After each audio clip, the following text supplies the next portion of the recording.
आज का प्रसंग पूज्यपाद स्वामी जी महाराज ने बहुत बड़ी शिक्षा से किया है।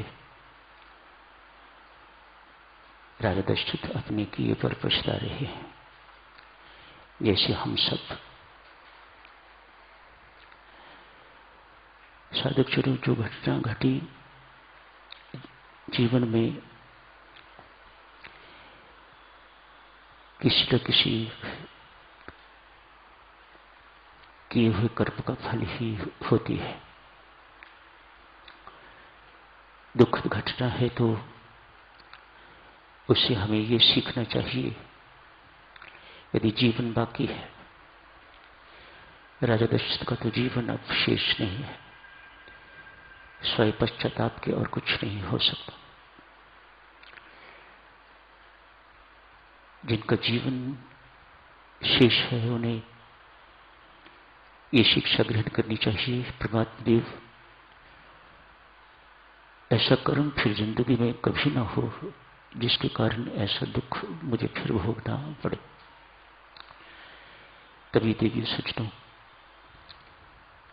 ये पढ़ने का लाभ है।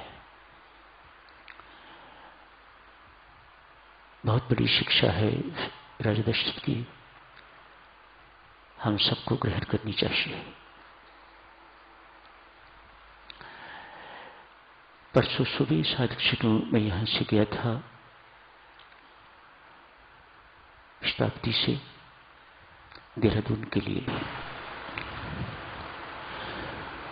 रुड़की से वर्षा शुरू हो गई थी, देहरादून तक भारी वर्षा थी। आश्रम की 2 गाड़ियां आई हुई थी हमें लेने के लिए। मेरे साथ श्रीमती कुसुम सिंधवानी थी, उनके पति, उनके समधी थे।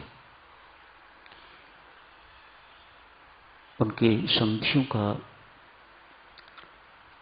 वहां के स्वामी जी महाराज से स्वामी चंद्र स्वामी उनके पारिवारिक संबंध लगते हैं, बहुत घनिष्ठ संबंध।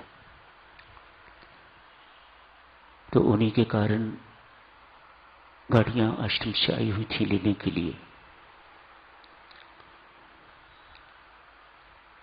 वर्षा में ही गाड़ी में बैठे आश्रम से कुछ देर पहले पहुंचने से कुछ देर पहले 1.5 घंटे का रास्ता वहां से विकासनगर जगह आती है, वहां बारिश थम गई और धूप निकली। आश्रम पहुंचते पहुंचते धूप निकली हुई थी। 2:30 बज चुके थे लगभग। मुझे स्वामी जी महाराज, बड़े स्वामी जी, छोटे स्वामी जी लेने के लिए आए हुए थे साथ। बड़े स्वामी जी सीधे अपने कमरे में ले गए, वहीं दोपहर का भोजन दिया मुझे। लगभग 24 घंटे साधक वहां रहना हुआ। कल 2:30 बजे ही चलना था वहां से। 2:45 के करीब हो गए, निकलते निकलते वर्षा हो रही थी। वहां कार्यक्रम साधक में इस प्रकार का होता है, 3-4 सीटिंग्स उनकी 1-1 घंटे की मेडिटेशन की होती हैं, साइलेंट मेडिटेशन। सत्संग हॉल में, मेडिटेशन हॉल में घोर अंधकार होता है। 1 घंटे के लिए सब ध्यान में बैठते हैं। दोपहर 11 से 12 बजे तक उनकी क्वेश्चन आंसर की एक कक्षा होती है, क्लास होती है, जहां बैठ के सब बैठे हुए थे हम। वहीं सामने से यमुना बहती दिखाई देती है।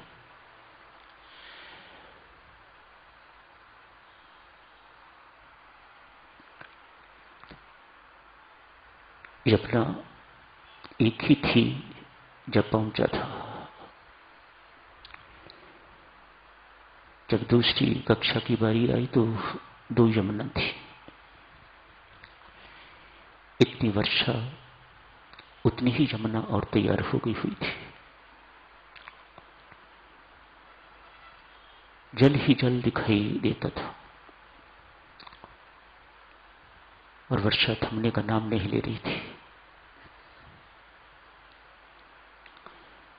आश्रम से निकलते निकलते कुछ लोग सामान थोड़ा थोड़ा लेके तो आश्रम में प्रवेश कर रहे थे। मैंने पूछा, ये भी कोई हमारी तरह यहां रहने के लिए आ रहे हैं? कौन है ये? तो स्वामी जी जो छोड़ने के लिए आ रहे थे कहने लगे, वे हैं पानी के कारण जिनके मकान डूब गए हैं, गिर गए हैं, वे आश्रम में पनाह लेने के लिए आए हैं। वहीं से स्वामी जी ने फोन किया, किसी को कहा भी, कोई थे भी अभी, जल्दी से चाय बनाओ, इनको सबको पिलाओ, रहने का प्रबंध करो, रात को लंगर जैसा खाना बना लेना इन सबको खिलाने के लिए। हो सकता है अभी और भी आए। परमेश्वर की कृपा ही है कि मैं इस वक्त यहां हूं। उम्मीद तो छोड़ चुका हुआ था। देहरादून पहुंचने पर पता चला कि शताब्दी जिससे मुझे वापस लौटना है वह देहरादून आई ही नहीं। उसको हरिद्वार ही टर्मिनेट कर दिया गया। अनाउंसमेंट हो रही थी कि जो शताब्दी के यात्री हैं, यदि उनके पास अपने व्हीकल्स हैं या अपने साधन हैं हरिद्वार पहुंचने के, तो जल्दी से जल्दी वहां पहुंचे। वहां से गाड़ी ठीक टाइम से चलेगी, 6:10, 6:15 बजे चलेगी। हम जब पहुंचे तो लगभग 4:30 बज चुके हुए थे। सड़कें टूटी हुई, फूटी सड़कें, कहां जाम लग जाए कुछ नहीं कहा जा सकता। वर्षा भी हो ही रही थी, बंद तो नहीं हुई थी। मिल गई गाड़ी परमेश्वर की कृपा से। भोजन जो गाड़ी में सर्व होता है वह अभी भोजन पहुंचा नहीं था, उसके कारण 10-15 मिनट गाड़ी और लेट हो गई। बहरहाल हम 6 बजे पहुंच गए हुए थे, तो आज ही पहुंचा हूं। यूं कहिएगा 12 बजे के बाद तो आज ही हो जाता है। रात 12:30 बजे श्रीराम शरणम। रास्ते में ही सूचना मिली, टेढ़ी बांध से पानी ऊपर से गुजर रहा है। ऋषिकेश और हरिद्वार को बाढ़ग्रस्त क्षेत्र घोषित कर दिया गया। नीलधारा के पास से इधर हर की पौड़ी की तरफ तो दिखाई नहीं दिया, पानी तो बहुत था, लेकिन नीलधारा जहां हम रोज जाते हैं उस तरफ दृष्टि गई तो जहां हम सैर करते करते जाते हैं, जिस रास्ते से जाते हैं, वहां तक पानी था। इतना पानी जैसे एक सागर का पानी होता है। ये दो नदियां क्या करने जा रही हैं परमेश्वर ही जाने। इस वक्त दोनों में बहुत भारी पानी है।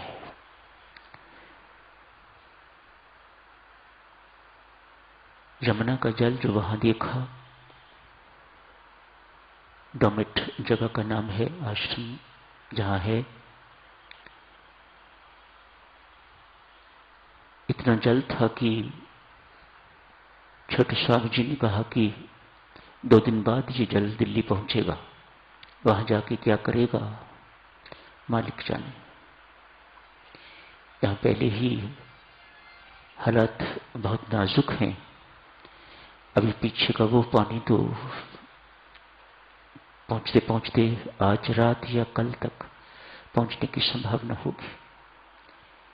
कोई परमेश्वर की कृपा हो जाए, चमत्कार हो जाए तो सब कुछ उसके अधीन है। देवी सज्जनों, कोई कुछ नहीं कर सकता।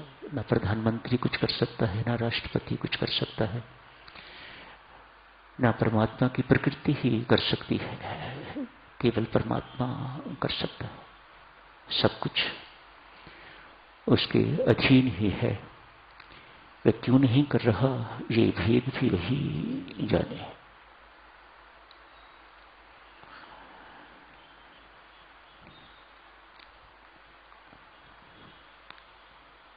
आप सबके आज सत्संग में दर्शन हो रहे हैं, बहुत अच्छा लग रहा है। एक दफा तो आस टूट गई थी, नहीं पहुंच पाऊंगा, किसी हालत में नहीं पहुंच पाऊंगा। कम से कम सत्संग के समय तक तो नहीं उम्मीद थी। परमेश्वर जहां ऐसी कृपा करता है वहां ये कृपा भी करे।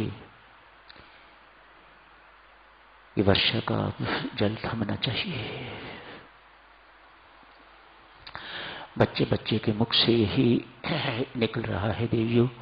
सज्जनों, यहां बैठ के हमें कुछ पता नहीं चलता, आंखों से देखो तो पता लगता है कि क्या कुछ हो रहा है। 2-3 फोन गाड़ी में, कार में बैठे हुए ही आए स्वामी जी को, स्वामी जी अब मकान भी गिर गया है, यमुना जी के उस पार कुछ इस पार उसका मकान भी गिर गया है। उनको पता होगा किसकी बात कर रहे हैं, क्या है। पशु बहते हुए, गाय बहती हुई तो वहां आम दिखाई दिए हैं। कैसी नाजुक स्थिति है। परमेश्वर की बातें परमेश्वर ही जाने। यहां बाढ़ है, वहां कहीं भारत में सूखा भी पड़ा हुआ है। मध्य प्रदेश के कुछ इलाकों में सूखा पड़ा हुआ है। क्या करनी है परमात्मा की, ये वही कर सकता है और कोई नहीं। उस दिन साधु चर्चा चल रही थी। प्रभु राम लखन से कहते हैं, तू यहां रहने के लिए नहीं मानता, मेरे साथ ही तुम्हें जाना है, जाके उर्मिला को मिलाओ। लक्ष्मण जी जिस वक्त उर्मिला को मिलने के लिए जाते हैं, उर्मिला बहुत अच्छी चित्रकारा, बहुत अच्छे चित्र बनाया करती, कई भी बनाती, चित्र बना रही थी। दासी कटोरियां रंग की पकड़ के रखती, उर्मिला के हाथ में ब्रश होता, चित्र बनाती। लक्ष्मण ने जाके ऊंचे स्वर से आवाज दी, उर्मिले। जैसे राम सीते कहते, ऐसे लक्ष्मण जी महाराज उर्मिले ऊंचे स्वर से आवाज दी तो हड़बड़ा के ब्रश हाथ से छूट गया। हाथ से छूटा तो चित्र खराब हो गया। उर्मिला बहुत उदास है, आंखों में आंसू। लक्ष्मण ने मन ही मन सोचा, मैंने अभी इससे कुछ कहा तो है नहीं, ये उदास क्यों है, रोने क्यों लग गई है, क्या बात है उर्मिला, क्यों रो रही है। कहा चित्र खराब हो गया। ऐसा कौन सा चित्र तू बना रही है जिसके बिगड़ने से तू रोने लग गई। कहा राम राज्याभिषेक का चित्र बना रही थी। राम राज्याभिषेक के वक्त कैसे लगेंगे, जानकी दीदी कैसे लगेगी, कल्पना करके चित्र बना रही थी। सोचा चित्र बना के पिताश्री को भेजूंगी। ऐसा लगता है तब वीडियो फिल्म इत्यादि या फोटोग्राफी इत्यादि का सिलसिला शायद न होता होगा। जो उर्मिला के मन में इस प्रकार की बात आई कि चित्र बना के पिताश्री को भेजूंगी, देख के प्रसन्न होंगे, कैसे लग रहे हैं पुत्री और जमाई। चित्र बिगड़ गया है, इसलिए रो रही है। लक्ष्मण ने तत्काल कहा, उर्मिले, चित्र सही बिगड़ा है, सही समय पर बिगड़ा है, सब कुछ ही बिगड़ गया। राम का राज्याभिषेक नहीं, 14 वर्ष के लिए जंगल जा रही, मां सीता भी जा रही है, मुझे उनकी सेवा करने का अवसर मिल रहा है, मैं भी जा रहा हूं, मैं तुझे मिलने के लिए आया हूं। अब चित्र बनाना हो तो जंगल जाने का चित्र बनाओ, पीछे से सब संभालना, ध्यान रखना, ये उदास ना हो, वो उदास ना हो, उनकी सेवा करना, ये करना, वो करना। लक्ष्मण सब कर्तव्य उर्मिला को समझा रहे हैं। उर्मिला की आंखों में फिर आंसू, उदासी। अब क्यों रो रही हो? रोके मुझे विदा न करो, तेरे पास तो यहां परिवार है, मेरे पास ऐसे क्षण भी होंगे जब मैं अकेला ही हूंगा, जंगल जाना होगा, जल लाना होगा, इत्यादि इत्यादि। मुझे उस वक्त भी तेरी याद ना आए। ये आंसू बहा के मुझे विदाई ना दे उर्मिले। लक्ष्मण की पत्नी होके तेरी आंखों में आंसू, शब्द देखो रामायण जी के, लक्ष्मण की पत्नी होके तेरी आंखों में आंसू, रोके विदाई दोगे मुझे?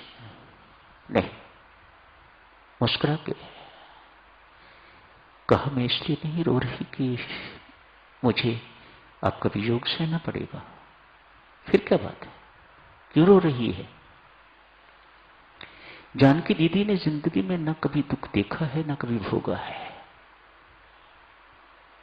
कैसी है रामायण देवियों, एक एक पात्र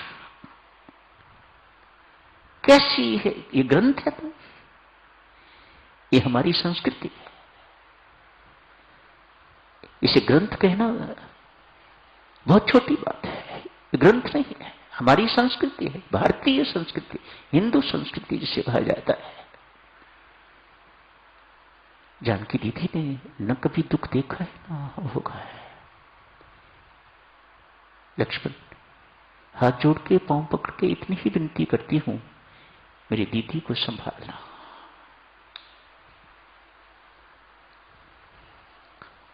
आप 14 वर्ष के लिए जंगल जा रहे हो, सारी जिंदगी भी प्रभु राम की सेवा करनी पड़े तो मैं तेरा नाम जप के जिंदगी गुजार लूंगी। ये उर्मिला के शब्द, तेरा नाम जप के मैं सारी जिंदगी तेरे बिना गुजार लूंगी, यदि तुम्हें राम सेवा का मौका आजीवन मिल जाए तो 14 वर्ष की बात कर रहा है। मैं लक्ष्मण की पत्नी, यही समाप्त करने की इजाजत दीजिए। धन्यवाद।